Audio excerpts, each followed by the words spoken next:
Alright guys, welcome to RC Mojo. This week we're going to be tackling the Suzuki Jimny body for the MF-01X. Right, Tamiya bodies pretty much all have an overspray film, which means we can happily draw all over the outside, specifically along all the bits we want to be cutting out. Don't bother trying to use a water-based pen. You can kind of make a mark with it, but it will get rubbed off before you get very far with the cutting. A nice fine tip marker is what you want. It will sit in the grooves, making it fairly easy to make a nice visible line to trim up to. You can put some dots where the body posts and bits need their holes drilling. On this body, like a lot of Tamiyas, there's some marks moulded in already that fit the chassis. So the dots are more to remind us which we need to drill. So we don't want to be drilling the hole for the antenna, for instance. Okay, here we go then. There's a lot of different methods for trimming a body, but this is what I do. Right. First, I roughly cut away the excess plastic around the bottom, just a hack with some scissors. This makes the body a lot more flexible and easier to cut around all the details. Next is the wheel arches. If you try and trim it with the scissors, it's really easy to run off the line. So I use a sharp knife to score around the edge. Make a couple of cuts towards the score from the bottom, not quite all the way up, then bend the tabs and snap them off. As long as the scores are deep enough, there's very little else to do. Really quick and simple. Next, I cut along the sills and any long straight bits along the bumpers. Because we're just doing the straight bits, a pair of scissors does the job just fine. After that, I go around with a mix of small scissors and the knife and trim up all the small details. The last bit for the trimming is making the holes.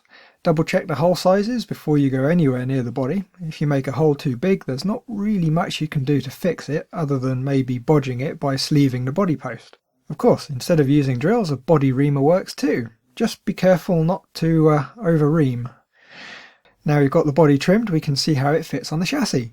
The body post holes are of course all spot on. The front wheel arch could be a little further forward, but it's not bad.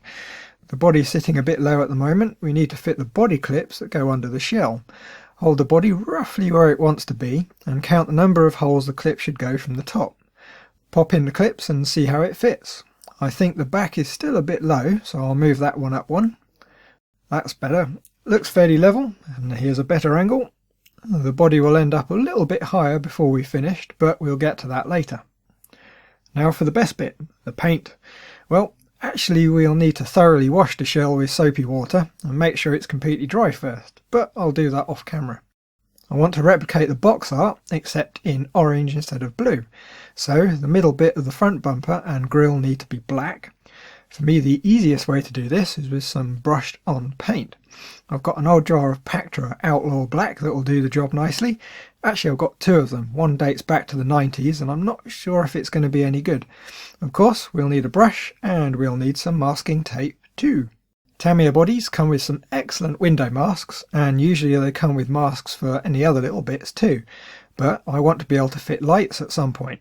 And a white headlight shining through orange paint isn't really going to work too well. It's easy at this stage to prepare though. A little bit of masking tape behind the headlights. It'll need trimming. To make it easy on ourselves, we can mark the outline on the outside. Now from the inside we can see where we need to cut. The knife needs to be extremely sharp. We don't want to have to apply any real pressure to the plastic. We don't want to score it. The good news though, we can cut well inside the lines as the headlight decal has quite a large border, so a rough cut is all we really need. There's also the fog lights and the rear lights. It's the same procedure, it's all just planning ahead. Even if I never get round to adding the lights, the body will be ready. Now we can get to some actual paint. Although I do want to try that permanent marker to edge the black area. I'm hoping it's going to be opaque enough that the orange won't show through. I think we might just get away with it. With the edges done, all we need to do is apply a few thin coats of the black paint. You can see it goes on quite thin. It'll take 3 or 4 coats to build up enough. You need to let it dry between two, or the fresh paint will just soften the first coat and you really won't get anywhere. When done, it should look like this. I'm going to mask the rear lights too, same as the front, bit of masking tape, mark the outline and trim. When I do get to adding lights, I'm probably going to glue some plastic sheet up to make up the clusters. Should be a fun project. Right, window masks. They come on a printed sheet. These aren't pre-cut, so you'll have to cut them out. You could use a knife, but I prefer to use scissors for this. It's a little bit easier to get a nice smooth curve. They take a while to do, but if you spend time getting this right, the final finish is much better. The one thing a lot of people have trouble with the larger masks especially, is the positioning. Once a mask gets stuck to the body, it's all but impossible to peel it off without damaging it. So you need to get it in the right spot first time. There's a few methods. I tend to peel up a corner, 10 or 15 millimeters, and trim off some of the backing. Hold the mask up to the body and carefully position it. When it's in the perfect place, smooth down the exposed bit of the mask. Peel the rest of the backing off and smooth down the rest of the mask. You can very slightly steer it as you go, but too much and it won't stick down properly. It's a simple technique that works really well. All the window masks can be applied the same way. When they're all on, the edges need to be sealed onto the body. With clean hands, you can use the back of a fingernail to rub down all the edges. It will help a lot against paint creep. There we go then, all masked up, edges sealed, time to get the rattle cans out. I didn't bother filming this bit, so instead here's some of me spraying the TT-01 Subaru shell. It's exactly the same method, just a bit more blue. The first coat wants to be even, but really quite light. The body should almost look tinted rather than a solid colour. Leave it for 10 minutes to harden up a bit, and then apply another light coat. At this stage we don't want to overload the body too much and you increase the likelihood of paint creeping under the masks. Leave it to dry a bit again, another 10 or 15 minutes should do. Now we can start with the slightly thicker coats. The body should still be quite transparent. Keep building up the coats until it looks something like this. Under normal light the body should look pretty much opaque by now. There's probably 10 or 12 thin coats of paint on there. If you hold it up to the light it's still quite transparent though. To finish the body off we need an undercoat of a backing colour. I tend to go for dark colours as they look better when you get a glimpse of it through the windows, and they tend to richen the colour a bit. On this one I'm going to be using gunmetal, which is really just a dark grey. Just like the orange paint, a few thin coats will do the job nicely. It really does finish the body off. I think the final colour came out really rather well. After a few hours the mask can come off. I find with the Tamiya paint you need to peel the masks off while the paint is still very slightly soft. When I've left the body for a few days the paint has cracked around the edges of the masks, which isn't great. Removing early gets round the problem, just be really careful you don't touch the paint. Everybody's favourite next, the decals. Or decals if you prefer. I have to say that or someone will tell me it's pronounced decal and not decal. Happens every time. There's 2 sheets in the bag, a small sheet of warnings and stuff, and the main sheet for the body. The decals aren't pre-cut, which I much prefer. It lets us use a similar technique that we use with the masks on the larger ones. Each of the decals is numbered, and on the instructions it points out which one goes where, especially useful when there's a left and a right one. Because the marker edging didn't quite work as well as I'd hoped, I'm going to use the bumper edge decals to cover up where the orange shows through.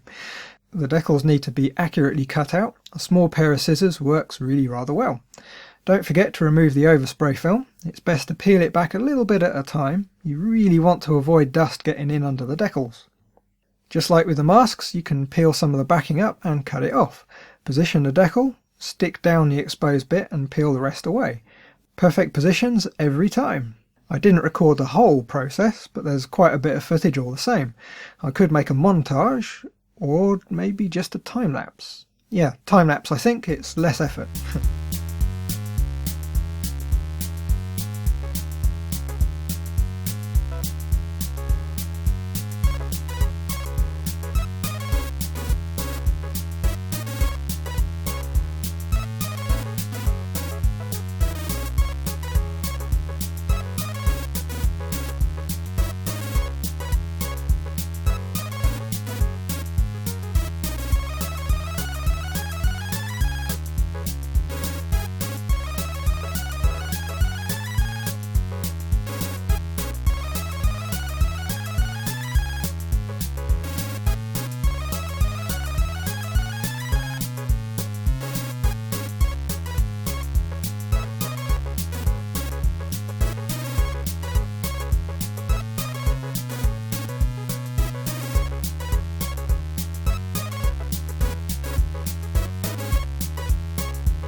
And there we have it, all decaled up. Next we're on to the mirrors. It's the same mouldings as the ones on the Pajero, and they need a bit of a trim to fit. Tamiya include templates on the masking sheet, just cut them out and stick them to the mirror base. Then, as per the instructions, trim off the excess plastic. A really good reuse of parts. The window decals need the holes cutting out, just run a sharp knife around the edge. A quick test fit, looks good to me. Okay, the mirrors need painting.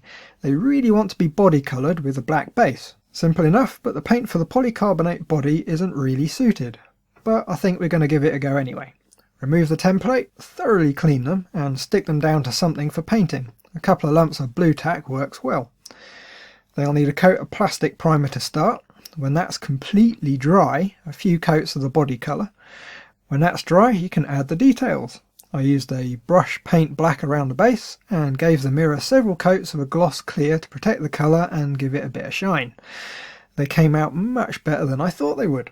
I masked off the recess bit so the silver decals would be sticking to the plastic and not the paint. It might just make them last a bit longer. There we go then, a complete mirror. Nice. Fitting them can be a bit fiddly. They pass through the body, then there's an O-ring that's pressed over the end and a body clip that goes through a hole. When the clip goes in, it compresses the O-ring, which makes it a bit tricky to get it all lined up.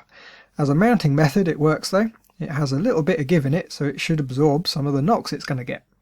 And that's it, body complete. Before we put it back on the chassis, we need some buffers on the body posts. If you just sit the body on the clips, vibration will wear through the paint in no time. There were some spare foam strips in the kit, so I'm going to cut some squares and poke some holes in them.